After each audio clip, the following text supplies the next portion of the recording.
terapeuta ajuda os que buscam conselho a enfrentá-las, mesmo quando isso exija deles ir ao extremo, porque então se segue algo de bom. Ele evita agir como se os clientes pudessem escapar levianamente dessas consequências. Porque, então, elas produzem efeitos funestos, sobretudo para outras pessoas totalmente inocentes. Compaixão e esquecimento. Uma participante. Isso me dá muito o que pensar, porque, de um lado, dei-me conta de como se lida impensadamente com isso no agenciamento de adoções. Esse foi o primeiro ponto. O outro é que também vi as reações de Rita e não posso imaginar que a solução seja esta, separar-se da criança. Hellinger, vou contar-lhe uma história sobre a compaixão. Houve uma vez um certo Jó que ficava sentado num monte de esterco. Tinha perdido tudo e estava coberto de chagas. Quando seus amigos souberam disso, vieram consolá-lo. Sabe o que fizeram? Sentaram-se a uma certa distância e durante 8 dias não pronunciaram uma única palavra.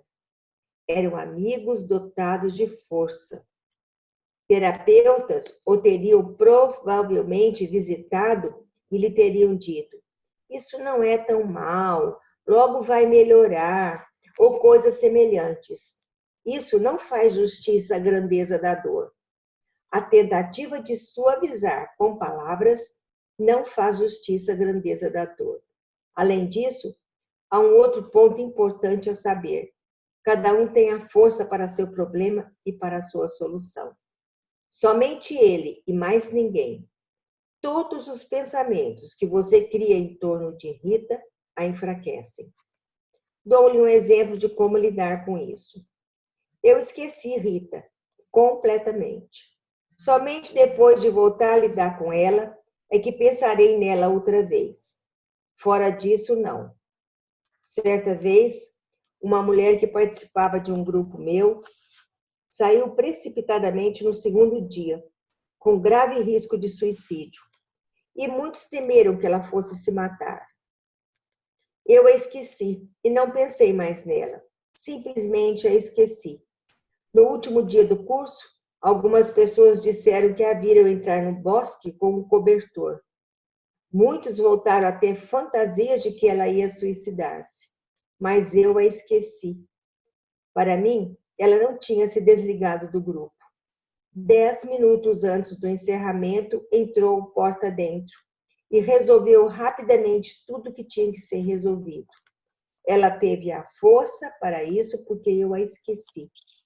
Cada preocupação que eu tivesse alimentado teria tirado sua força. Entretanto, eu estava em sintonia com ela. O respeito maior por ela consistiu em tê-la esquecido. Pois, quando a esqueço, confio a sua alma. Nada é melhor que isso, mas requer grande força. Preocupar-se com os outros é mais fácil. Às vezes, o peito incha de puro ar. Ouvir e ver. Outra participante. Eu estava dividida entre o horror e o assombro e não conseguia estabelecer uma conexão entre ambos. Creio que agora está um pouco mais claro para mim. O horror se refere às palavras que ouvi e o assombro se refere àquilo que vi. E sinto que preciso confiar mais no que vejo do que no que ouço. Hellinger, são as palavras que colocam isso em movimento. As palavras certas. Culpas iguais produzem efeitos iguais. Uma participante. Você disse que a mulher que entrega os seus filhos perde seu direito a eles. Estou de acordo com isso. Entretanto, o que acontece quando o homem faz o mesmo? Existe alguma diferença? Hellinger, é exatamente o mesmo. Não há diferença nenhuma. A solução exige a renúncia às objeções. Um participante. Continuo ainda com a imagem de que a saída para Rita está em aberto. e que a constelação só mostrou o próximo passo, pois pode ser que o pai tenha entregado a criança da mesma forma que a mãe. Hellinger, quero dizer-lhe algo a respeito. Quando eu lhe disse que ela não tinha salvação, estava totalmente claro para mim que era assim. Não fiz nenhuma objeção e entreguei-me totalmente à minha percepção. Se agora a situação mudou, foi porque eu a tomei com toda a seriedade. Renunciei a perguntas hipotéticas e a objeções. Se a evolução tivesse sido outra, também estaria bem para mim. Essa é a diferença. A renúncia a esse tipo de pensamento é a verdadeira disciplina mental.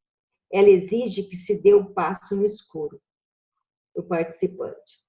Não obstante, essa imagem me apareceu e eu quis dizê-la a você.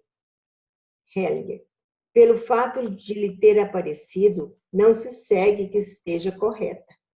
Algumas pessoas julgam que as imagens e os sentimentos que lhes ocorrem são automaticamente corretos. Isso não é verdade.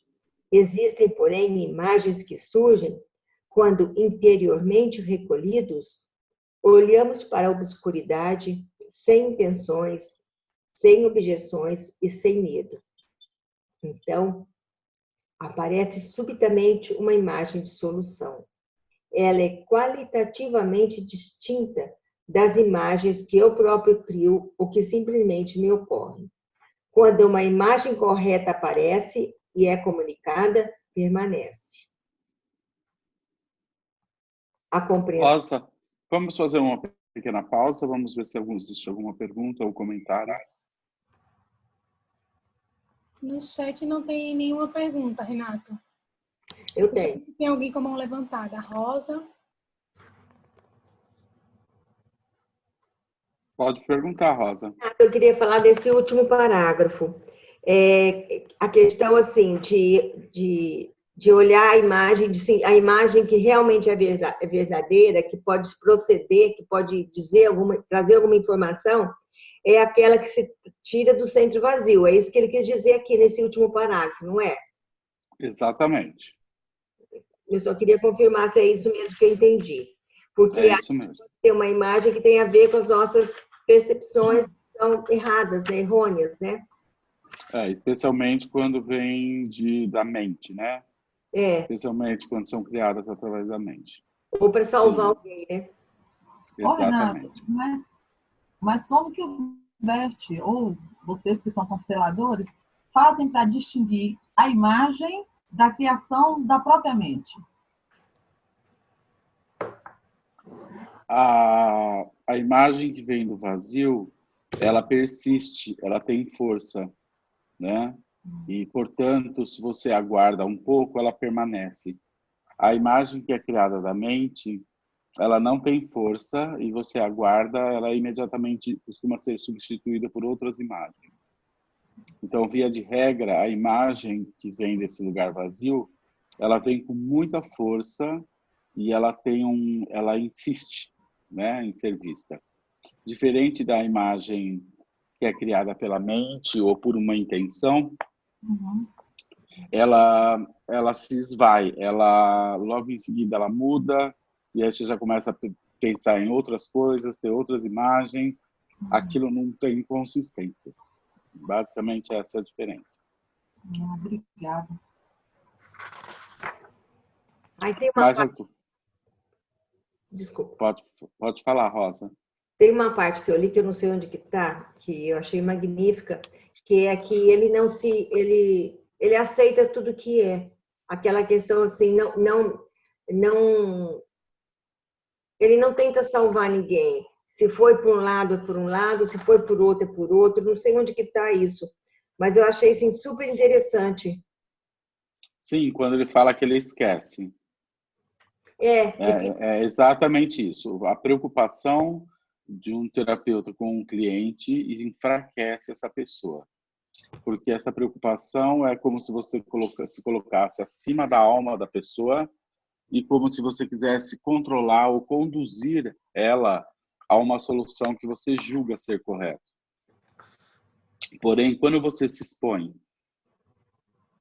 a uma imagem ou a sua percepção e compartilha e simplesmente esquece aquilo, aquilo tem uma força, isso atua, né? Então, é sobre isso que ele fala, que ele, quando ele se expõe a um trabalho, ele faz, ou quando ele se expõe a algo que ele diz, e depois ele imediatamente esquece. Por quê? Porque isso é uma atitude muito humilde, porque ao esquecer, ele está devolvendo a pessoa ao seu próprio campo, e ele confia no campo. Então, o campo movimenta ou sabe o que é bom e certo para a pessoa, e não nós com os nossos medos ou inseguranças ou intenções. Então, o esquecimento depois de um trabalho é indispensável para que a pessoa receba aquilo com a força plena. E se você se preocupa, mesmo que a pessoa não saiba, você tá tirando força da pessoa, porque a pessoa sente essa preocupação de uma forma ou de outra.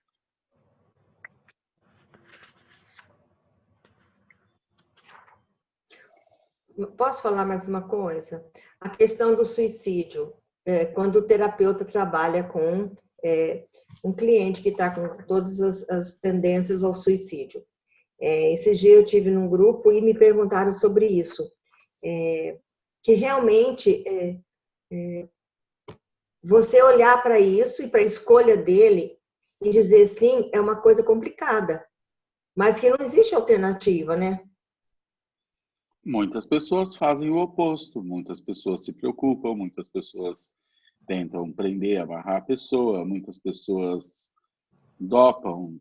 Existem muitas tentativas, muitas alternativas, mas agora o que realmente ajuda é quando você confronta a pessoa com essa situação que ela está e simplesmente esquece, no sentido de que é um direito dela, ela tem um direito.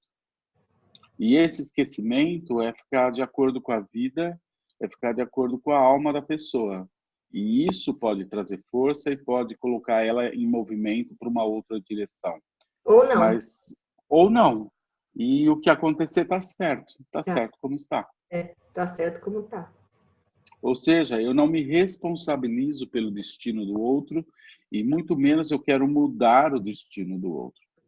Isso é o que ele chama de estar plenamente de acordo com a vida como ela é. Inclui isso, estar de acordo com o destino das pessoas. Isso inclui aceitar que o outro viva aquilo que para ele de alguma forma é certo. Legal, obrigada, Renata, obrigada.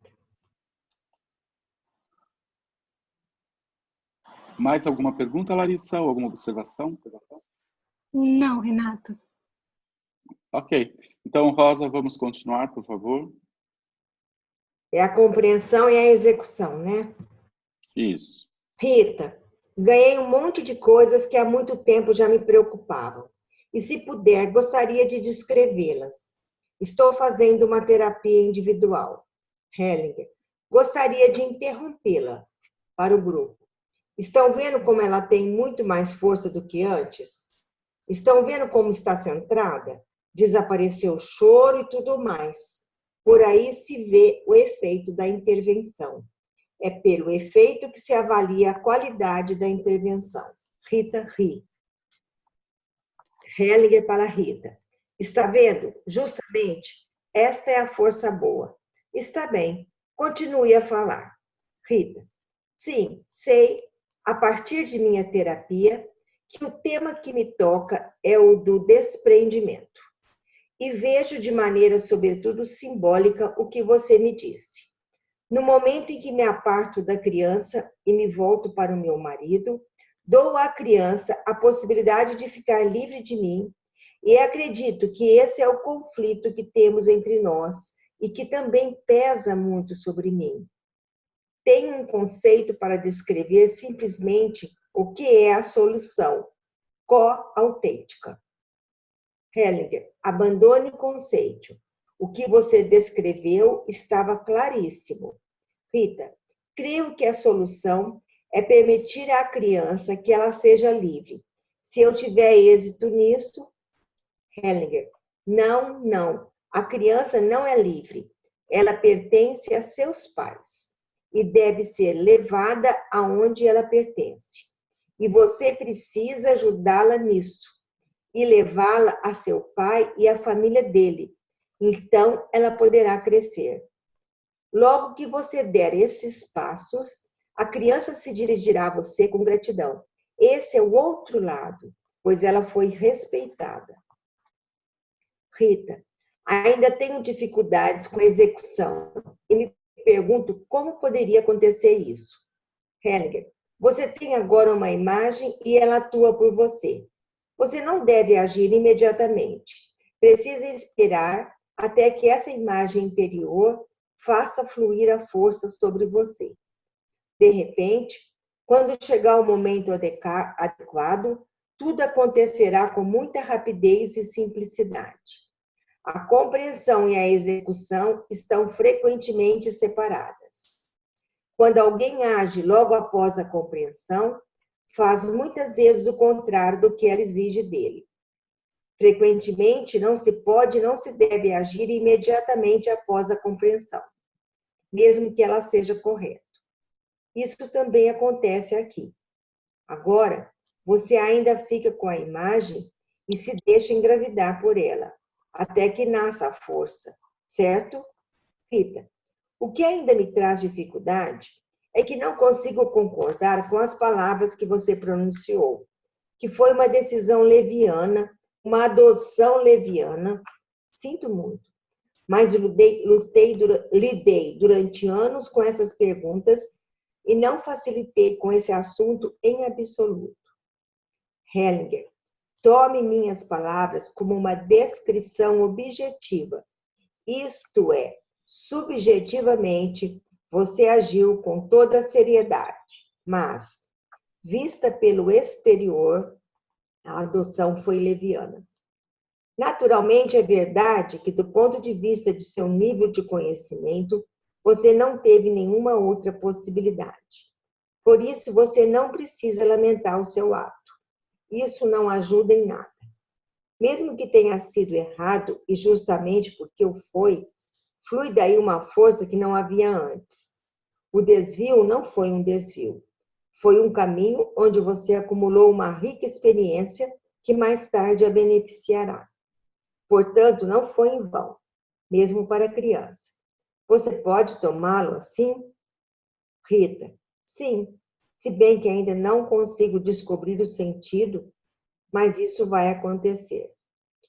Nos livros de Carlos Castaneda, sobre o xamã Dom Juan, existe uma passagem maravilhosa sobre os inimigos do saber. O primeiro inimigo do saber é o medo. Quem supera o medo obtém clareza. E a clareza torna-se o próximo inimigo. Quem supera também a clareza obtém poder. E aí o poder torna-se o próximo inimigo. Quem supera também o poder está quase atingindo o alvo. Então vem o inimigo mais difícil de vencer, que é a necessidade de descanso. Esse inimigo jamais se deixa superar. Porém, no final, existe um olhar claro sobre o saber. E esse momento compensa todo o esforço. De acordo, Rita? Sim. Crianças herdadas. Albert. Tenho 3 filhos próprios, mas estou numa relação há 20 anos e agora me foram formalmente confiadas por testamento 4 crianças cujos pais morreram. Trata-se de saber como resolvo isso. Hellinger, você não deve assumi-las. Isso não pode ser. Isso compete aos parentes. Só quando não houvesse mais ninguém, você poderia se apresentar em outro caso. Em outro caso, não. Crianças não podem ser herdadas. Onde já se viu isso? Pelo menos você recebeu o dinheiro deles? Não, não recebi. Só as crianças. Hellinger, só as crianças. Eles acham que você é um idiota. Albert, é bem possível. Hellinger, você não deve assumi-las. É algo que você deve à sua dignidade. Albert, existe ainda problemas que me preocupam neste particular. Antes que os parentes soubessem da existência deste testamento, eles imediatamente repartiram entre si as crianças. E nisso aconteceram coisas a que façam reparos. Hellinger, deixe que eles façam como quiserem. Você precisa manter sua alma livre de qualquer pensamento sobre o que se passa lá. Você nem mesmo deve saber disso. Algo mais, Albert? Albert, fico dividido para acompanhar suas palavras. Por um lado, Hellinger, não. Para o grupo. Agora vou testar a percepção de vocês. O que traz bênção? As minhas palavras ou a objeção dele? Isso vocês podem perceber imediatamente quando olham para ele. Quando alguém, com uma pergunta, coloca em questão aquilo que percebeu, essa percepção retira-se imediatamente dele com sua força. Ele se vinga pela objeção. Constelação de Raymond consentiu na adoção de sua filha extraconjugal pelo segundo marido da mãe. Raymond, sou psicólogo, casado, 2 filhos, de uma relação anterior tenho uma filha extraconjugal que agora vive num outro continente. Ela foi para muito longe. Qual a idade dela? Raymond, vai completar 16 anos. Sua mãe emigrou para lá com um namorado. Hellinger, como é o seu relacionamento com essa filha? Raymond, há 6 anos ela voltou à Alemanha, onde ficou por 2 anos. Então tivemos um excelente relacionamento. Agora, o relacionamento é o adequado à idade. Recebo cartas de agradecimento pelos presentes de Natal e de aniversário. De vez em quando a gente se troca vídeos. Gostaria de colocar agora a família. Hellinger, bem, então coloque-a. Raymond, começo com minha ex-namorada. Hellinger, como? Com quem você começa? Raymond, com minha ex-namorada. Hellinger, você começa com sua primeira mulher. Raymond, não éramos casados. Hellinger, você começa com sua primeira mulher. Raymond, está bem, compreendo e me inclino com humildade. Hellinger, tomei a defesa da pessoa desconsiderada. Quem mais faz parte da família? Raymond, a filha que tive com essa primeira mulher. A seguir, minha segunda mulher, com a qual tenho ainda 2 filhos, um casal. Hellinger, alguém esteve antes casado ou numa relação estável? Raymond, minha primeira mulher. Eu fui o motivo pelo qual ela se separou. Hellinger, ela teve filhos nesse casamento? Raymond, não. Essa foi a outra razão pelo qual o casamento foi desfeito. O marido não podia ter filhos.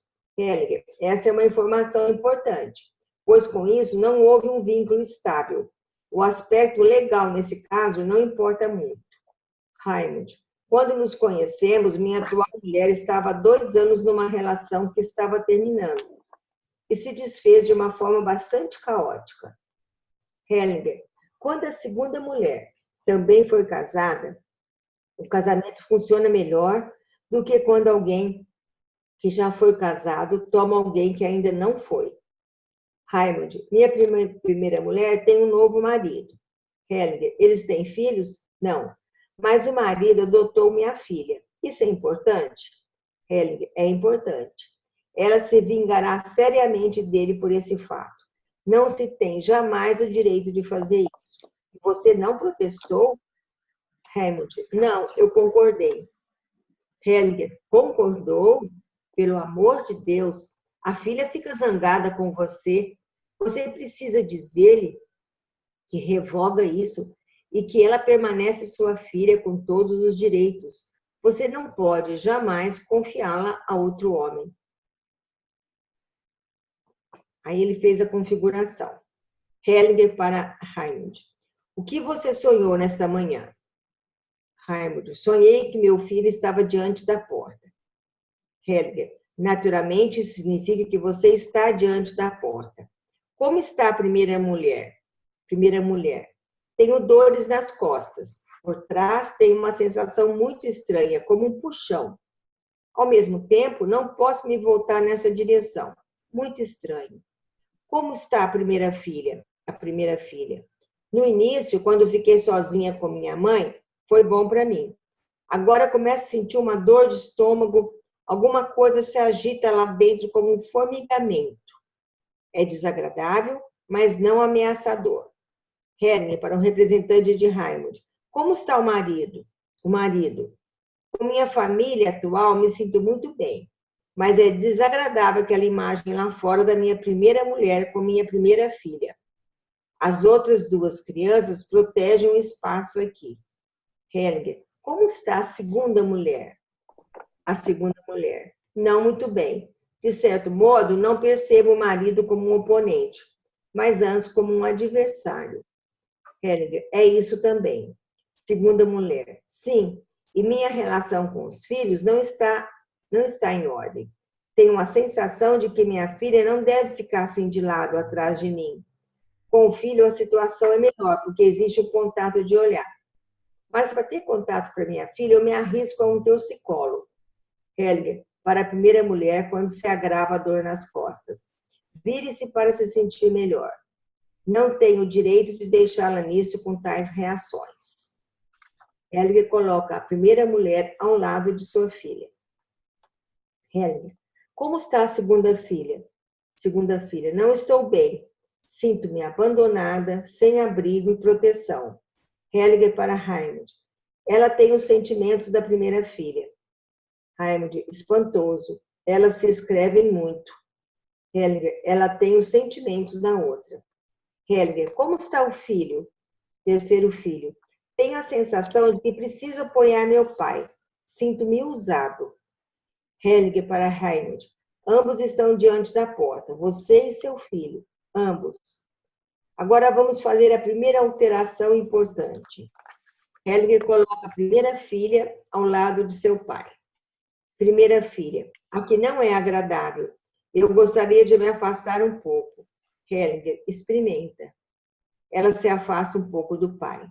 Primeira filha. Especialmente ela, a segunda mulher, está me olhando assim fixamente. Isso me ameaça. Helger coloca o segundo marido ao lado da primeira mulher. O segundo marido da primeira mulher. Helger, como é isso agora para a primeira filha? A primeira filha. É muito mais agradável quando a mãe está ao meu lado. Helger, para o representante de Raimund. O que mudou agora para o marido? Marido. A vinda da minha primeira filha foi agradável para mim. Mas então, minha mulher me pareceu perigosa. Sinto-me atraída por minha primeira filha, mas não gostaria de me afastar de minha atual família. Agora sinto-me dividida entre ambos os lados. Hellinger, o que mudou para a segunda filha? Segunda filha. Sinto-me entre os dois lados. Na direção do pai, não sinto nada. Lá continuo a sentir-me desprotegida. Preferia voltar-me para minha irmã mais velha. Não sei para onde vou. Quanto menos me sinto atraída pelo pai, tanto mais atraente se torna a irmã mais velha. Hellinger para Raimund. Ela se sente como a irmã mais velha. Ela também se sente entre os dois lados. Hellinger coloca a imagem de solução. Os dois filhos do casamento ficam primeiro diante dos pais e depois mais perto da mãe. Hellinger, como está a segunda mulher? Segunda mulher. Quando os filhos estavam na minha frente, não estava bom para mim. Agora que estão ao meu lado, sinto-me melhor. Hellinger, como é isso para a segunda filha? A segunda filha, melhor, mais protegida. Terceiro filho, para mim também é melhor. Hellinger para Raimund. As crianças não confiam em você, elas confiam mais na mãe. Terceiro filho. Quando veio a primeira filha, senti-me aliviado. De repente, desapareceu uma pressão que eu sentia. Agora está mais agradável para mim. Hellinger para a primeira filha. Agora experimento o que é a proximidade do pai você se atreve a ficar. Não, agora experimente a que proximidade do pai você se atreve a ficar. Ela vai mais para perto do pai e então volta para junto da mãe. Primeira filha. Não me atrevo a ficar perto. Prefiro ficar aqui ao lado da mãe. Acho agradável ver os dois irmãos. O engraçado foi que, Quando a irmã recuou, fiquei triste por um lado, porque ela foi embora. Ao mesmo tempo, fiquei também alegre por ver o irmão. Ele é totalmente novo para mim. Não estou mal. Além do pai, preciso ver também os dois. Isso é importante para mim. Hellinger, como está agora a primeira mulher? A primeira mulher, maravilhosamente. Pela primeira vez, não tenho diante dos olhos a outra família. Eu olhava fixamente para a segunda filha, mais fortemente do que para minha própria filha. Hellinger, como está o segundo marido? Aqui está conveniente. Hellinger para Raimund. Você perdeu os direitos sobre a filha quando a liberou para adoção. Ela reage de forma proporcional. Raimund, sim. Hellinger, isso jamais deve acontecer. Que num segundo casamento sejam adotados os filhos do primeiro casamento ou de uma ligação anterior do parceiro.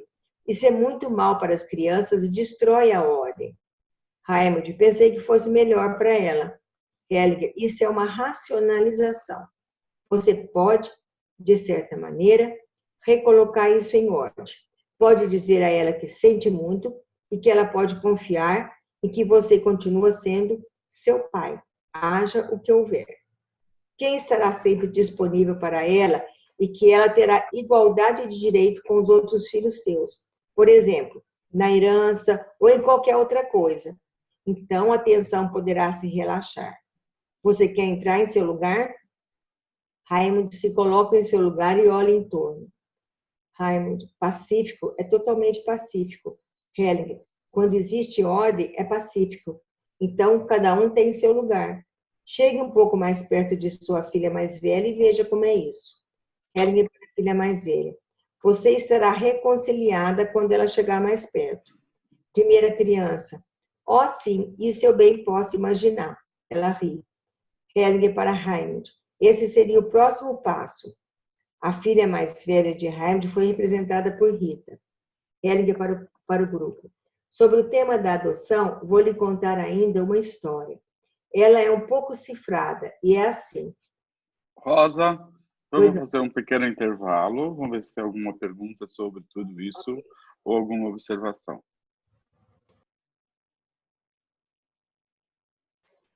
No chat não tem nenhuma mensagem, Renato. Vamos ver se tem alguém com a mão levantada aqui. Ah, a Cláudia falou que tem sim. Cláudia, você consegue abrir seu microfone? Oi. Olá, vocês me ouvem? Oi, Cláudia, estou te ouvindo bem. Tá.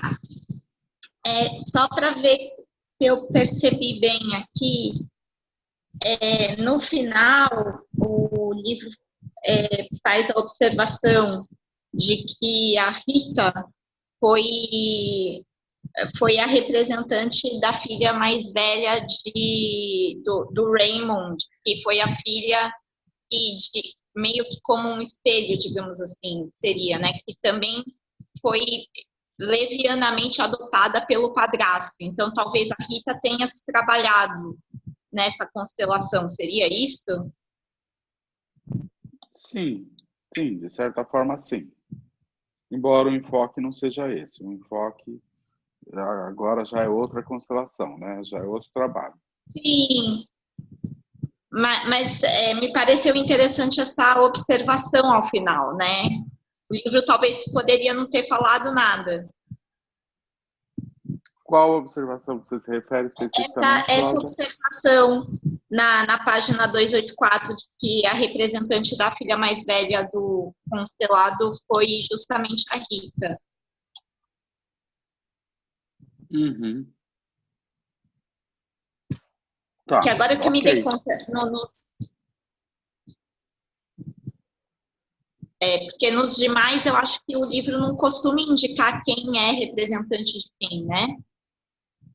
Normalmente não. E aí verdade, ele comenta isso.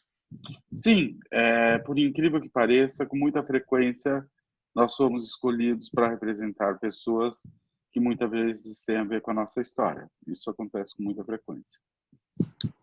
Entendi. Tá bom, Renato. Obrigada. Imagina.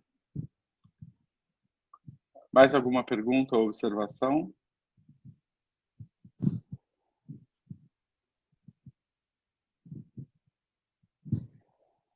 Acho que não, né, Larissa? Não, Renato. Então, vamos lá. A volta ao lar. Vamos lá, Rosa. A volta ao lar. Um lenhador vivia com sua mulher junto a uma grande floresta. Tinham somente uma filha, de 3 anos de idade, mas eram tão pobres que muitas vezes não sabiam o que poderiam dar para comer. Certo dia, a Virgem Maria os visitou e lhes disse: vocês são tão pobres para cuidar da criança, entreguem-na a mim. Eu a levarei comigo para o céu e serei sua mãe e cuidarei dela. Eles sentiram um peso no coração, porém se disseram: o que podemos fazer contra a Virgem Maria? Assim obedeceram, buscaram a menina e a entregaram à Virgem Maria. Esta levou consigo para o céu. Lá ela comia pão, doce, bebia leite com açúcar e podia brincar com os anjos. Secretamente, porém, sentia saudade de seus pais e da bela terra. Quando a menina completara 14 anos, a Virgem Maria saiu de novo em viagem, pois também sentia muitas saudades da terra. Chamou a menina e falou: tome conta das chaves das 13 portas do céu. Você pode abrir 12 portas e contemplar a glória que reside em cada sala. Mas a 13ª, a qual pertence a essa chave pequena, é proibida a você. Cuide de não abri-la. Caso contrário, haverá uma desgraça. Mas a menina prometeu: jamais entrarei na 13ª sala. Quando a Virgem Maria partiu, a menina olhou as moradas do céu. Cada dia ela abria uma porta, até que todas foram abertas. Por trás de cada uma se assentava um homem, um apóstolo, cercado de grande esplendor, e a menina a cada vez se alegrava com a bela visão.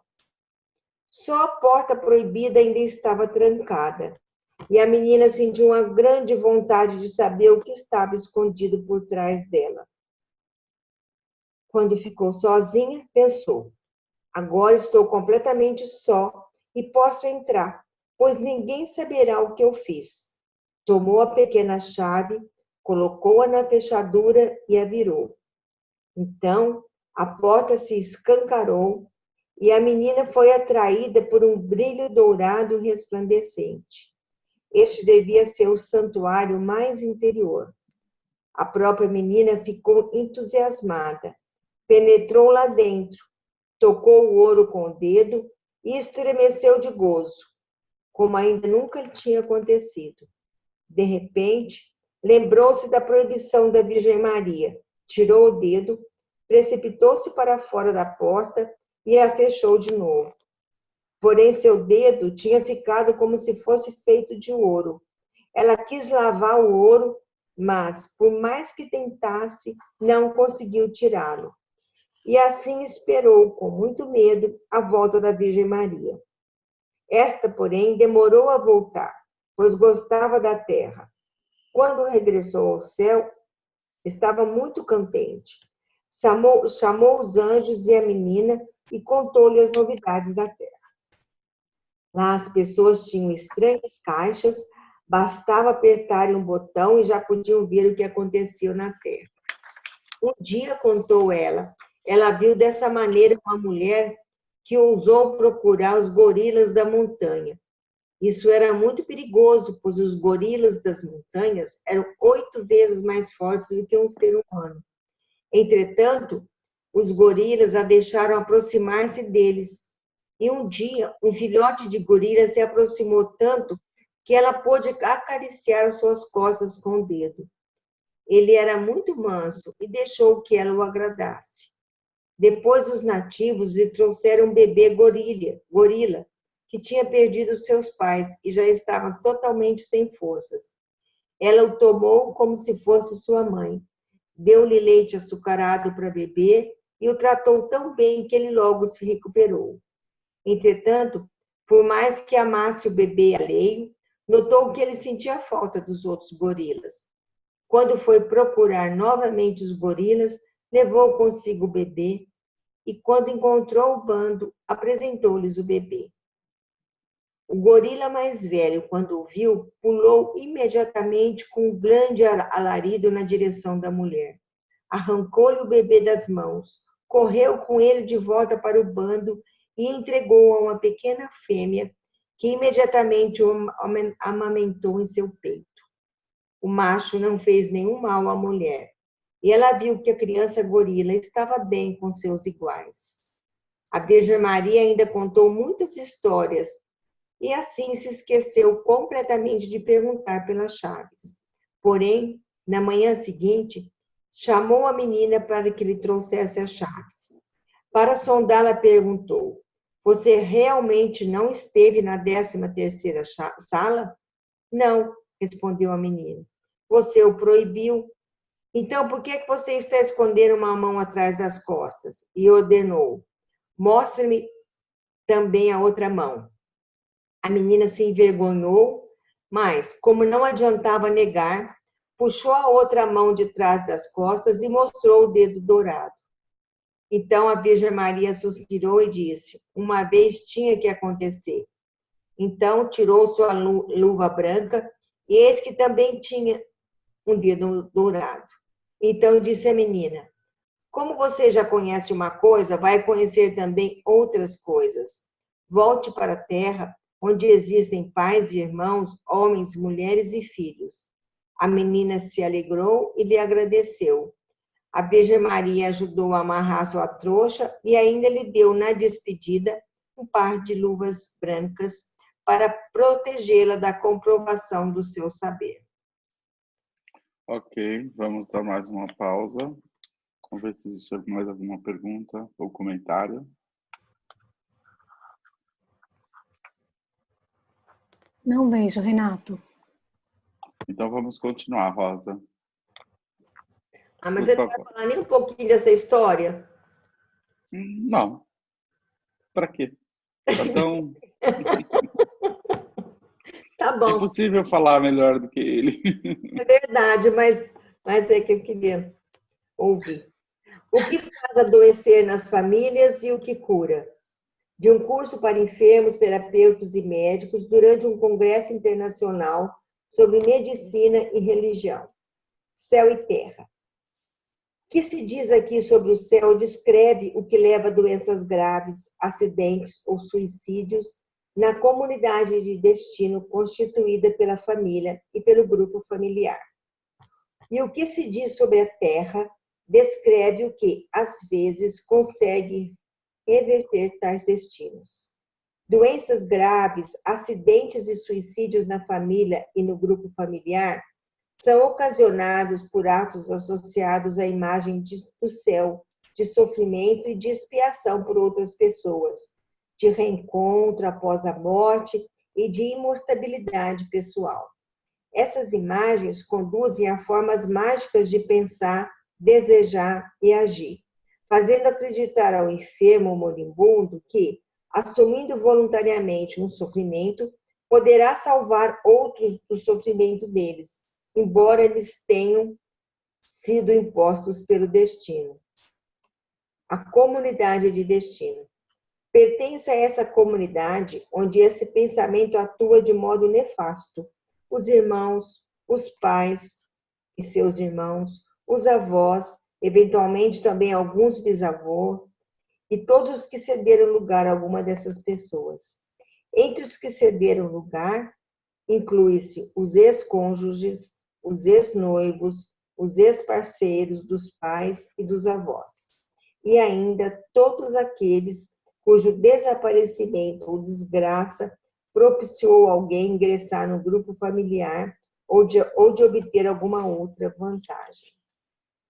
O vínculo e suas consequências. Nessa comunidade de destino, todos se ligam a todos. Os mais fortes vínculos de destino são os que ligam os filhos aos pais, os irmãos entre si e os parceiros entre si. Um vínculo especial de destino liga também os membros subsequentes aos que lhe cederam lugar. principalmente se esses tiverem um destino funesto. Por exemplo, os filhos de um segundo casamento, a primeira mulher de seu pai que morreu no parto. O vínculo liga menos fortemente os pais aos filhos e com menos força ainda os que cederam lugar aos que obtiveram, por exemplo, uma ex-noiva do marido à sua mulher atual. Semelhança e compensação. Por efeito do vínculo, os membros subsequentes e mais fracos da família querem segurar os antecedentes e mais fortes para que não se vão ou pretendem segui-los se já partiram. Também por efeito do vínculo, os membros que obtiveram vantagens querem assemelhar-se aos que ficaram em desvantagem. Assim, filhos saudáveis querem assemelhar-se a pais doentes e filhos inocentes a pais culpados.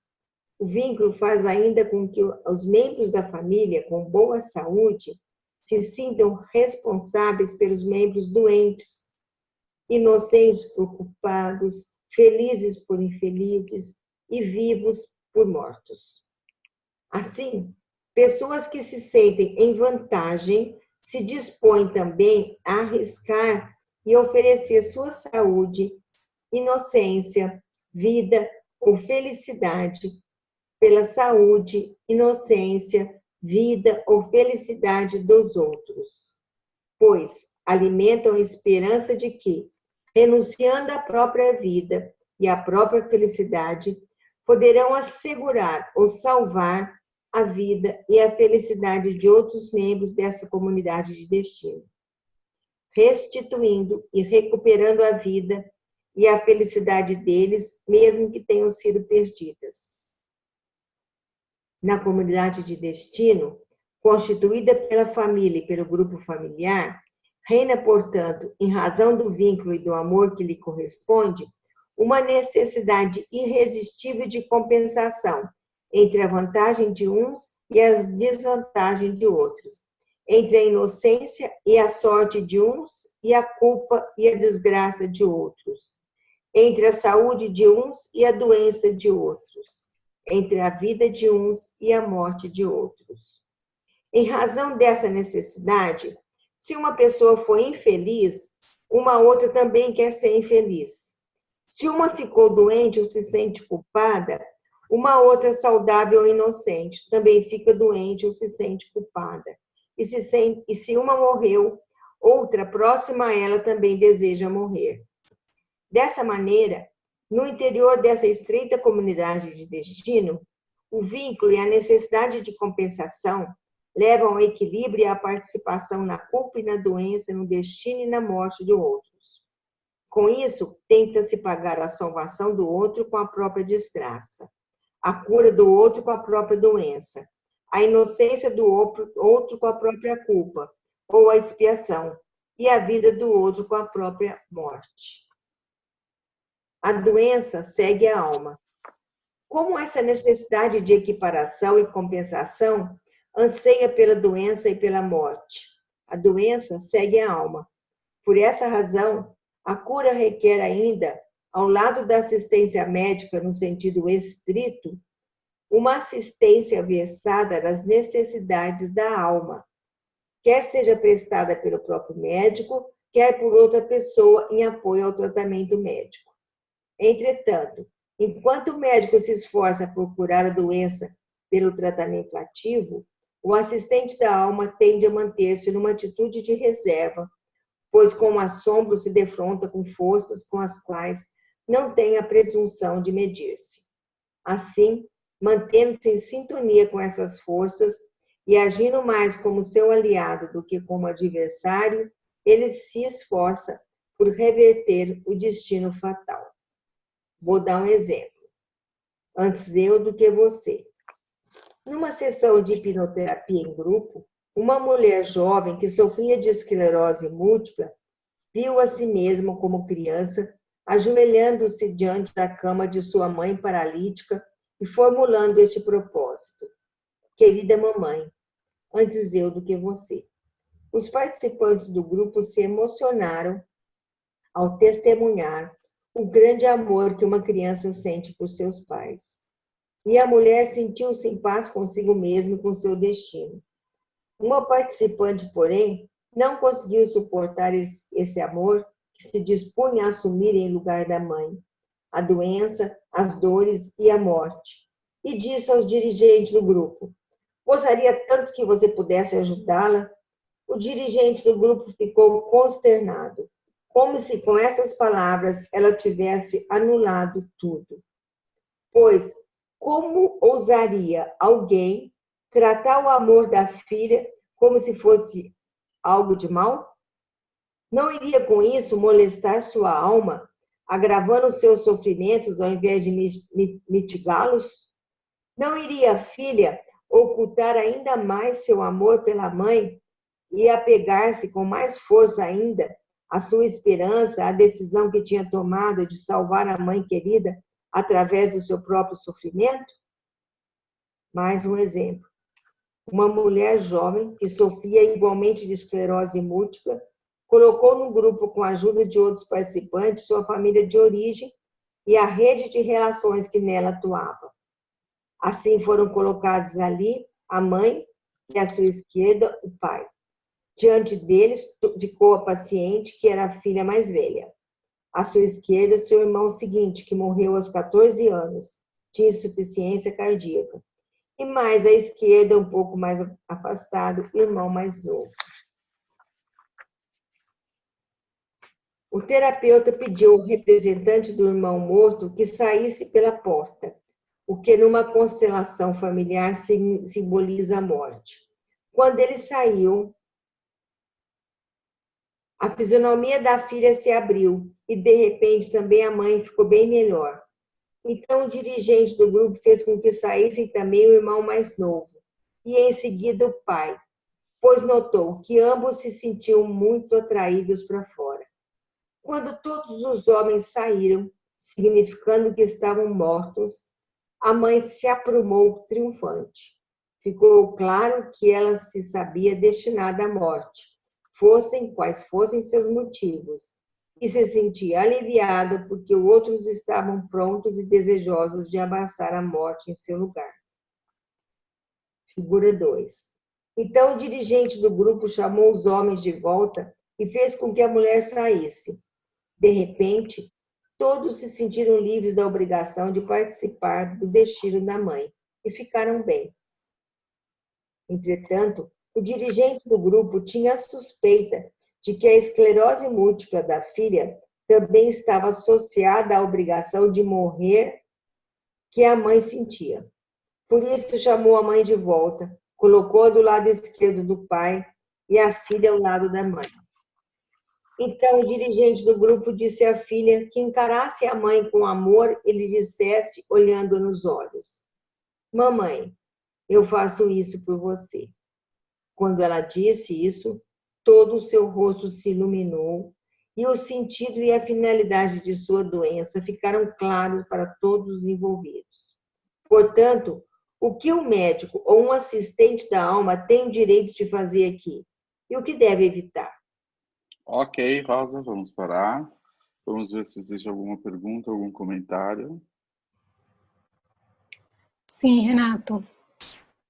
Tem uma pergunta no chat que se refere ao conto, a história, ao final do conto. Que a Cláudia pergunta assim: por que proteger do saber? Esse final do conto me pareceu muito forte e enigmático. E aí ela faz uma correção: proteger da comprovação de seu saber. Por que proteger da comprovação do seu saber? Aonde que está isso? Qual página? Página 286, é a última frase.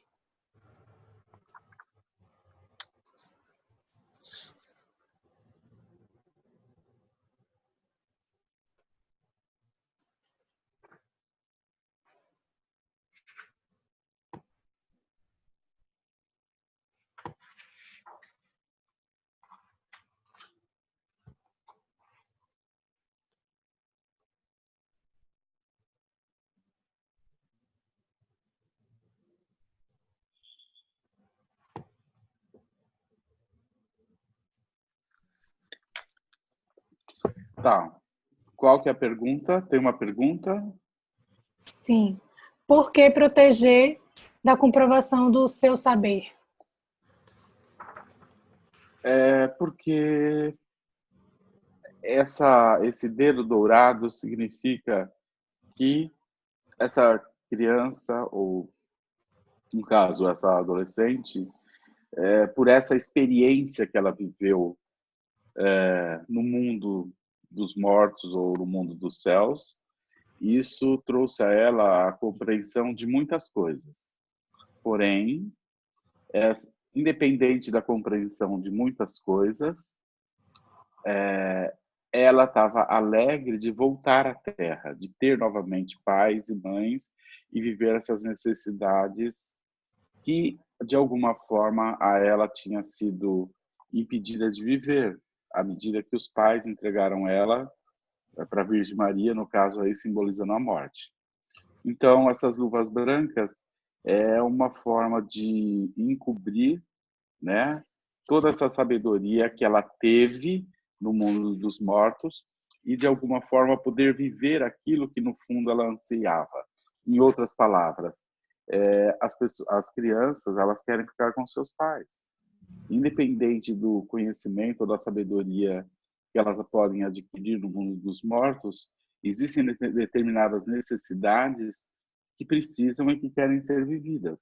Então, embora essa menina no mundo dos mortos tenha entendido algo muito especial e por isso que o dedo dela foi tingido de ouro, isso para ela não era a coisa mais importante.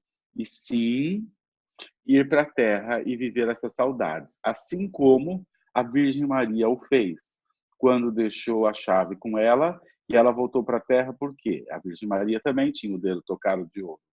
Por que ela voltou para a Terra? Porque ela não aguentava de saudades, de viver novamente essa experiência de estar na Terra.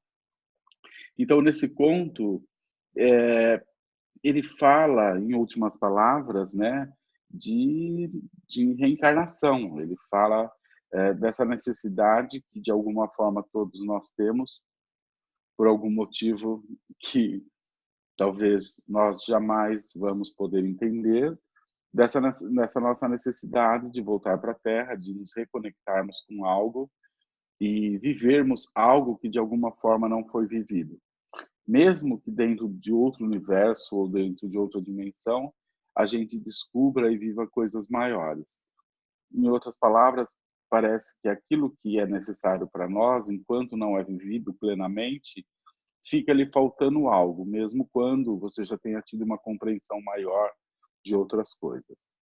Em outras palavras, parece que não podemos pular etapas, né? Pelo menos é isso que eu entendo de toda essa história.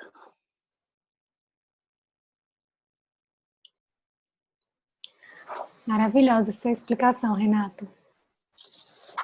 Imagina. Bom, mais alguma pergunta, alguma observação? No chat não vejo mais nada. A Marina levantou a mão? Não levantou a mão. Não, Renato. Okay, ela te agradeceu. Então, imagina. E disse que se sentiu profundamente tocada, como se estivesse esperando anos para ouvir isso. Gratidão, ela te fala. Imagina. Bom, então nós vamos ficar por aqui. Já deu o nosso horário. Quero agradecer profundamente a Rosa pela linda leitura e também as pessoas pelas perguntas. Boa noite a todos. Eu devolvo a palavra a Larissa. Boa noite, Larissa. Boa noite a todos. Boa noite, Renato. Boa noite, pessoal. Renato, muita gratidão pela tua entrega e partilha, como sempre.